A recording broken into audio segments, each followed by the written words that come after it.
अतः करवा चौथ की कथा यह मुख्यतः महाभारत के काल की कथा है। एक बार पांडुपुत्र अर्जुन तपस्या करने नीलगिरी नामक पर्वत पर गए। इधर द्रौपदी बहुत परेशान थी। उनकी कोई खबर न मिलने पर उन्होंने श्री कृष्ण भगवान का ध्यान किया और अपनी चिंता व्यक्त की। ठाकुर जी के चरणों में प्रणाम करके अपनी बात कही। तब कृष्ण भगवान ने कहा, बहन, इसी तरह का प्रश्न एक बार माता पार्वती ने भगवान भोलेनाथ शंकर जी से किया था। पार्वती ने भगवान भोलेनाथ से पूछा था। उनके प्रश्न को सुनकर महादेव जी ने कहा, हे विरारोहे, हे महेश्वरी, आप सुनो। मैं आपको सब विघ्नहारिणी करवा चौथ की व्रत कथा कहता हूँ। पार्वती ने पूछा, है भगवान, करवा चौथ का महत्व और इस व्रत को करने का क्या विधि है? आप कहिए, यह व्रत पहले किसने किया था, इसको भी कहिए। महादेव जी बोले, वेद शर्मा नामक विद्वान ब्राह्मण निवास करता था। उसकी स्त्री का नाम लीलावती था। वो अच्छी थी। उस वेद शर्मा से लीलावती में 7 परम तेजस्वी पुत्र और एक सर्वलक्षण सुलक्षण वीरावती नामक कन्या उत्पन्न हुई। फिर वह ब्राह्मण अपनी नील कमल के समान नेत्र वाली, पूर्ण चंद्रमा के समान मुख वाली उस वीरावती कन्या को विवाह योग्य शुभ समय में वेद वेदांग शास्त्रज्ञ उत्तम ब्राह्मण के लिए विधि पूर्वक दान कर दिया, यानी उसका पानी ग्रहण संस्कार कर दिया। उसी समय वीरावती ने अपनी भाभियों के साथ गौरी व्रत किया। फिर जब कार्तिक बदी चतुर्थी यानी करवा चौथ आई, उस समय वीरावती और उसकी भाभी सब मिलकर बड़े प्रेम से संध्या के समय यानी सायंकाल के समय बट के वृक्ष को लिखकर उसके मूल में महेश्वर, गणेश एवं कार्तिकेय के साथ गौरी को लिख के गंध, पुष्प और अक्षतों से इन गौरी के मंत्रों को बोलती हुई पूजने लगी कि हे सर्वांगिनी, हे शिव के लिए नमस्कार है। सौभाग्य और अच्छी संतति उन स्त्रियों को दे जो हरि की प्यारी, तेरी भक्ति वाली हो। उसके पार्श्व में स्थित महादेव, गणेश और स्वामी कार्तिकेय को फिर धूप, दीप और पुष्प अक्षत से अलग अलग पूजन कर उसके बाद पकवान, अक्षत और दीपों को सहित 10 करवाए। उसके बाद पिष्टक का नैवेद्य एवं सब तरह का भोजन चंद्रमा को अर्घ्य देने की प्रतीक्षा में बैठी हुई सब स्त्रियों ने निवेदन कर दिया।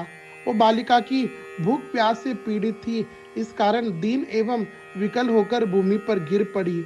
उस समय उसके बांधव गण रोने लगे। कोई उसको हवा करने लगा, कोई मुख पर पानी छिड़कने लगा। उसका भाई कुछ सोच विचार कर एक बड़े भारी पेड़ पर चढ़ गया। बहन के प्रेम में पीड़ित था।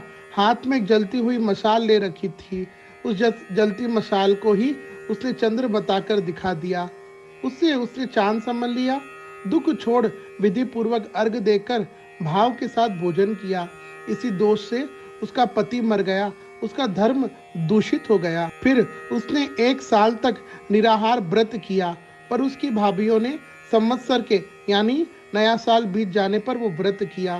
पहले कहे हुए विधान से शोभन मुख वाली वीरावती ने भी व्रत किया। उस समय कन्याओं से घिरी हुई शची को देवी इस व्रत को करने के लिए स्वर्गलोक से चली आई और वीरावती के भाग्य से उसके पास अपने आप पहुंच गई।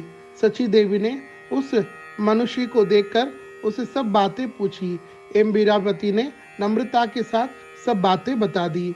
हे देवेश्वरी, मैं विवाह के बाद जब अपने पति के घर पहुंची तब मेरा पति मर गया। न जाने मैंने ऐसा कौन सा पाप किया जिससे यह फल मिल रहा है, पर फिर भाभी मेरे किसी पुण्य का उदय हुआ है जिससे हे महेश्वरी आप यहाँ पधारी। आपसे यही प्रार्थना है कि आप मेरे पति को जल्दी से जल्दी जीवित करने की कृपा करें। यह सुन इंद्राणी बोली, हे वीरावती, तुमने अपने पिता के घर पर करवा चौथ का व्रत किया था, पर वास्तविक चंद्रोदय हुए बिना ही आपने अर्घ देकर भोजन कर लिया था।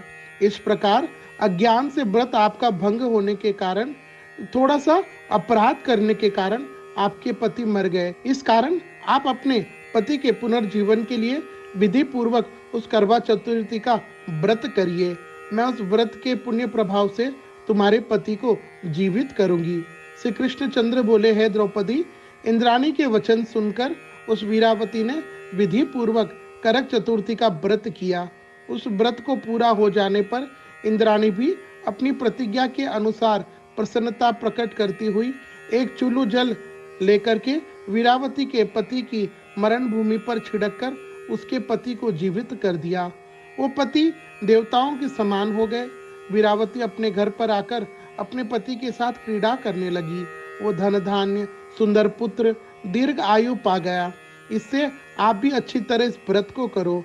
सूत जी शौनकादिक मुनियों से कहते हैं कि इस प्रकार श्री कृष्णचंद्र भगवान के वचनों को सुनकर के द्रौपदी ने करवा चतुर्थी के व्रत को किया। उसी व्रत के प्रभाव से संग्राम में कौरवों को पराजित करके उनके पति पांडव सब दुखों को मिटाने वाली अतुल राज्य संपत्ति को भी पा गए थे। जो सुहाग स्त्रियां इस व्रत को संध्या काल में करती हैं और रात्रि को चंद्रोदय में अर्घ्य देकर भोजन करती हैं, उन स्त्रियों को पुत्र, धन धान्य, सौभाग्य और अतुल यश की प्राप्ति होती है। दुग्ध और जल से भरे हुए रत्न से वे हमेशा उनके भंडार भरे रहते हैं। मैं दान करती हूँ, इससे मेरा पति चिरंजीव हो, इस प्रकार कहकर उनको योग्य ब्राह्मणों के लिए देना चाहिए। और इस व्रत में सुहागन स्त्रियों के लिए यही कहना चाहिए, सुहागन स्त्रियों को ही लेना चाहिए। इस प्रकार जो स्त्री अपने सौभाग्य सुख संपत्ति के लिए इस व्रत को करती है, उनका सौभाग्य पुत्र पुत्रादि तथा निश्चल संपत्ति मिलती है। यह वास्तव में वामन पुराण में वर्णित करवा चतुर्थी का व्रत पूरा हुआ। बोलिए श्री बाल कृष्ण लाल की जय।